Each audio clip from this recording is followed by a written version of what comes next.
రాముని పట్ల అని ఒక ఊరుంటుంది అక్కడ. ఏ పని లేకుంటే ఎవరైతున్నారో వాళ్ళ కోసం మొట్టమొదటి ఉపాధి ఏం చేద్దామని ఆలోచించిన ఊరంతా. ఊర్లో ఎంతమంది ఉన్నారో ఈ కుటుంబాలు లెక్క తీసింది. భూమి జాగా ఇంకేం లేదు వాళ్ళకు. ఒక ఇద్దరు ఆడవాళ్లకు, ఇద్దరు మగవాళ్లకు కుట్టు మిషన్ పని నేర్పించారు హైదరాబాద్ తీసుకుపోయి. ఆ ఊరోళ్ళందరూ ఒక ప్రతిజ్ఞ తీసుకున్నారు, బట్టలు వాళ్ళు వేరే ఎక్కడ కుట్టియరు, వాళ్ళ నలుగురు దగ్గరనే కుట్టిస్తారు. ఎక్కడేం లేని ఒక ఆయన చూసి ఆ ఊర్లో ఒక ఎరువుల దుకాణం పెట్టించారు. వాళ్ళు ఎరువులు వేరే కాడ కొనరుగా, ఆయన్నే పోయి కొంటారు.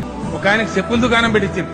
ఇక బయట చెప్పులు కొనరు వాళ్ళు, ఊరంతా వాళ్ళ ఊళ్ళో చెప్పుల దుకాణంలో కొంటారు.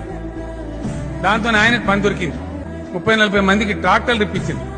వాళ్ళ ఊరు పొలాలన్నీ ఆ ట్రాక్టర్లే దుంతాయి, వేరే ట్రాక్టర్ రానియరు. కొంతమందికి డీసీఎంలు కొనిచ్చారు. ఆ ఊరికి ఎరువు బస్తాలు రావాలన్నా, ఊర్లో పంట బయటికి పోవాలన్నా ఆ ఊరు డీసీఎంలే వాడతారు వాళ్ళు, వేరేది వాడరు. ఊరు వ్యక్తులకు కూరగాయల షాప్ పెట్టించారు. ఊళ్ళో రైతులు ఎవరైతే కూరగాయలు పండిస్తారో వాళ్ళ దగ్గర తెస్తారు. వీళ్ళు గ్రామ పంచాయతీ కాడ మంచి జాగా ఏర్పాటు చేసారు, అమ్మే జాగా పెట్టారు. అక్కడ వాళ్ళు కూరగాయలు అమ్ముతారు. ఊరందరూ కూరగాయలు అక్కడనే కొంటారు, వేరే కాడ కొనరు. ఇట్లా మొదలుపెట్టి ఆ ఊర్లో పని లేని మనిషి ఉండడు. ప్రతి ఒక్క కుటుంబానికి ఏదో ఒక పని.